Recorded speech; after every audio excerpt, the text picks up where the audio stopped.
എല്ലാ കൂട്ടുകാർക്കും പുതിയൊരു വീഡിയോയിലേക്ക് സ്വാഗതം. അപ്പോൾ ഇന്ന് നമ്മൾ ഉണ്ടാക്കുന്നത് മധുര പച്ചടിയാണ്, അതായത് പൈനാപ്പിൾ പച്ചടി. അപ്പോൾ ഇതേ ഒരു നല്ല പഴുത്തതാണെന്നാണ് വിചാരിച്ചേക്കുന്നത് കേട്ടോ. അങ്ങനെ ഒരു പൈനാപ്പിൾ നമ്മൾ ഇന്നലെ മേടിച്ചിട്ടുണ്ട്. നമ്മുടെ ഇവിടെയൊക്കെ നല്ല വിലയാണ്, നമ്മുടെ നാട്ടിലൊക്കെ കിട്ടുന്നതൊക്കെ നല്ല ഫ്രഷ് ആയിട്ടുള്ളത് ചിലപ്പോഴൊക്കെ കിട്ടാനും പാടാം. എന്തായാലും ഇതൊന്ന് നമുക്ക് കട്ട് ചെയ്ത് നോക്കാം. കട്ട് ചെയ്തിട്ട് ഇതിൻ്റെ പകുതി മാത്രമേ ഞാൻ എടുക്കുന്നുള്ളൂ കേട്ടോ.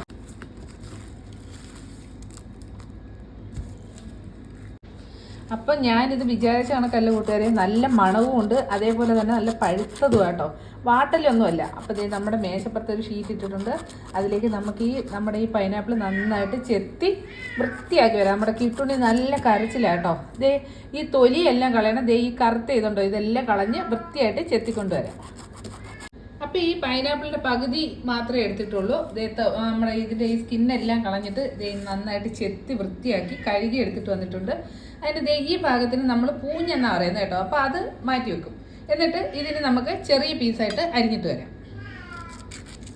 ഇതേപോലെ ചെറിയ ചെറിയ പീസുകളായിട്ട് വരാം. അപ്പം നമ്മൾ പണ്ടൊക്കെ എന്ന് പറഞ്ഞാലുണ്ടല്ലോ, നമ്മുടെ വീട്ടിൽ, അതായത് എൻ്റെ സ്വന്തം വീട്ടിൽ, അപ്പോൾ അവിടെയൊക്കെ എന്ന് പറഞ്ഞാൽ ഇഷ്ടം പോലെ ഞങ്ങളുടെ ആ വീടിൻ്റെ കയ്യാലയുടെ ഇങ്ങനെ സൈഡിലെല്ലാം അച്ഛൻ നട്ട് പിടിപ്പിച്ച് വെച്ചിട്ടുണ്ടായിരുന്നു കൈത.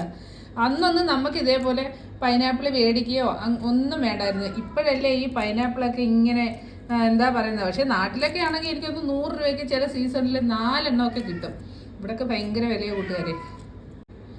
ഇനി ഇതേ നമുക്ക് അരിഞ്ഞു വെച്ചേക്കുന്ന പൈനാപ്പിൾ ഈ ചട്ടിയിലേക്ക് ഇട്ട് കൊടുക്കാം കേട്ടോ. ഞാൻ ഇതേ ഒരു കുറച്ച് പൈനാപ്പിൾ അരിഞ്ഞത് മാറ്റി വെച്ചിട്ടുണ്ട്. അതെന്തിനാണെന്ന് പിന്നെ പറയാം. ഇനി നമുക്കിതിലേക്ക് കുറച്ച് പൊടികളാണ് വേണ്ടുന്നത്. എന്ന് പറഞ്ഞാൽ ഒരു 1/4 ടീസ്പൂൺ മഞ്ഞൾപ്പൊടി ഇട്ട് കൊടുക്കാം. ഇനി മുളക് പൊടി എന്ന് പറഞ്ഞാൽ ഓരോരുത്തരുടെ ഇഷ്ടത്തിനനുസരിച്ച് ഇടാം കേട്ടോ. ഞാനൊരു 1/2 ടീസ്പൂൺ നമ്മുടെ എരിയില്ലാത്ത കാശ്മീരി ചില്ലിയാണ് ഇടുന്നത് കേട്ടോ. ഇവിടെ അതിൽക്കുട്ടനൊക്കെ തിന്നുമെന്നറിയത്തില്ല, എരി കൂടിപ്പോയാൽ അവൻ ചിലപ്പം തിന്നില്ലെങ്കിലോ, അതുകൊണ്ട് 1/2 ടീസ്പൂൺ എടുത്തേ ഇട്ടുള്ളൂ. ഒരു കുറച്ച് ഉപ്പും കൂടെ നമുക്ക് ഇട്ട് കൊടുക്കാം, ശകല ഉപ്പ് മതി. ഇനിയെന്ന് പറഞ്ഞാൽ ആവശ്യത്തിന് വെള്ളം, ഒരുപാട് വെള്ളം ഒഴിക്കണ്ട. ഞാൻ 1 ഗ്ലാസ് വെള്ളമാണ് ഒഴിക്കുന്നത് കേട്ടോ. അപ്പം 1 ഗ്ലാസ് വെള്ളം കൂടാണ് നമ്മൾ ഒഴിച്ചത്. ഇതിനി നമുക്ക് അടുപ്പിലേക്ക് വെച്ചൊന്ന് വേവിച്ചെടുക്കാം. ഒരു 5 മിനിറ്റോളം വേവിക്കണം. ഈ പൈനാപ്പിളിന് എത്രത്തോളം വേവ് ഉണ്ടെന്നുള്ളത് അറിയത്തില്ല. എന്തായാലും നമുക്ക് അടുപ്പിലേക്ക് വെച്ച് വേവിക്കാം. നമ്മൾക്ക് നമ്മുടെ പൈനാപ്പിൾ അടച്ചു വെക്കാം. എന്നിട്ട് ഇനി നമ്മുടെ മേശപ്പുറം വൃത്തിയാക്കാം. അപ്പം ഇങ്ങനെ ഒരു ഷീറ്റോ കവറോ എന്തെങ്കിലും മേശപ്പുറത്തോട്ട് വിരിച്ചിട്ട് കഴിഞ്ഞാൽ നമ്മളെ കിച്ചണിലുള്ള മേശപ്പുറത്ത് ഇതേപോലെ ഇങ്ങനെ എടുത്തിട്ട് ചുരുട്ടി അങ്ങ് നമുക്കിവിടെ കവറിലേക്ക് ഇടാം. എന്നിട്ട് പിന്നെ ബെൽദിയ ഡ്രമ്മിൽ കൊണ്ട് കളഞ്ഞാൽ മതിയല്ലോ. അപ്പം നമ്മൾ കുറച്ച് പൈനാപ്പിൾ എടുത്തിട്ടുള്ളൂ, അതുകൊണ്ട് തന്നെ ഒരു ചെറിയ ഒരു മുറി തേങ്ങയാണ് അരയ്ക്കാനായിട്ട് എടുക്കുന്നത് കേട്ടോ.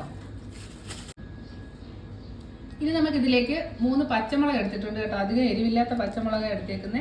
അപ്പം പച്ചമുളക് ഇട്ട് കൊടുക്കാം. പിന്നെയെന്ന് പറഞ്ഞാൽ ഇവിടെ കടുക് എല്ലാവർക്കും അത്ര ഇഷ്ടമല്ലാത്തതുകൊണ്ട് ഞാനൊരു 1/4 ടീസ്പൂൺ കടുക് ഇതിലേക്ക് ഇടുന്നുള്ളൂ. ഈ കടുക് ഇഷ്ടമല്ലാത്തവർക്ക് ജീരകം വേണേലും ഇടാം കേട്ടോ. ശകലം വെള്ളം ചേർത്ത് അരയ്ക്കാം, ഒരുപാട് വെള്ളം വേണ്ട കേട്ടോ. അങ്ങനെ നമ്മുടെ പൈനാപ്പിൾ വെന്തോന്ന് നോക്കാം.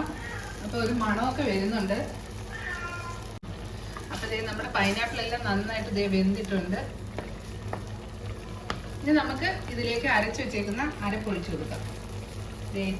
ഈ ഒരു പരുവത്തിൽ വേണം അരയ്ക്കാനായിട്ട്. അപ്പം അതൊന്ന് ഇളക്കി കൊടുക്കാം. അപ്പോൾ നമുക്കിത് നന്നായിട്ടൊന്ന് ഇളക്കി കൊടുക്കാം. അപ്പോൾ നമ്മൾ നേരത്തെ എടുത്തു വെച്ചേക്കുന്ന ആ പൈനാപ്പിൾ ഉണ്ടായിരുന്നല്ലോ, അത് മിക്സിയുടെ ജാറിലേക്ക് ഒഴിച്ചിട്ട്, അതായത് ഇട്ടിട്ട് ഒന്ന് അരച്ചെടുത്ത് കേട്ടോ. അപ്പോൾ അതും കൂടെ നമുക്ക് ഇതിലേക്ക് ഒഴിച്ചാൽ ഒരു പ്രത്യേക ടേസ്റ്റ് കിട്ടും കേട്ടോ. ഇനി നമുക്കിതൊന്ന് ഇളക്കി കൊടുക്കാം. അപ്പോൾ നമ്മുടെ അരപ്പൊക്കെ ഒഴിച്ചിട്ട് ചെറുതായിട്ട് കണ്ടോ ഒന്ന് കുമ്പള വരാനായിട്ട് തുടങ്ങിയിട്ടുണ്ട്.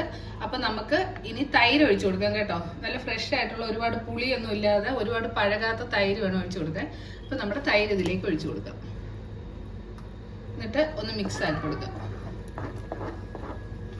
അപ്പോൾ നമ്മുടെ മധുരപ്പച്ചടിയിൽ കുമ്പളകളൊക്കെ പൊട്ടാൻ തുടങ്ങിയിട്ടുണ്ട്. ഇനി ഫ്ലെയിം ഓഫ് ആക്കാം. എന്നിട്ട് നമുക്ക് ഇതിലേക്ക് മുന്തിരിങ്ങ ഇട്ട് കൊടുക്കാം.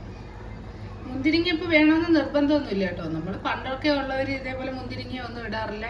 ഇപ്പം നമ്മൾ പോകുമ്പോൾ ചില സദ്യകളിലേക്ക് പോകുമ്പോഴത്തേക്ക് ഇതേപോലെ മുന്തിരിങ്ങ ഇങ്ങനെ കിടക്കുന്നതാണ് അല്ലേ. അപ്പം ഈ മുന്തിരിങ്ങ നമ്മുടെ ഈ ചട്ടിയിലുള്ള ചൂടിൽ തന്നെ ഇതിലങ്ങ് നന്നായിട്ട് വെന്തങ്ങ് ചെയ്യും. അപ്പോൾ ഒരു പ്രത്യേക ടേസ്റ്റ് അത് കടിക്കുമ്പോഴത്തേക്ക്. ഇനി അടുത്ത് നമുക്ക് ഇതിലേക്ക് കടുവറുത്ത് താളിച്ചൊഴിക്കാം. അപ്പം നമ്മൾ നല്ല നാടൻ വെളിച്ചെണ്ണ ഒഴിച്ചത് കേട്ടോ.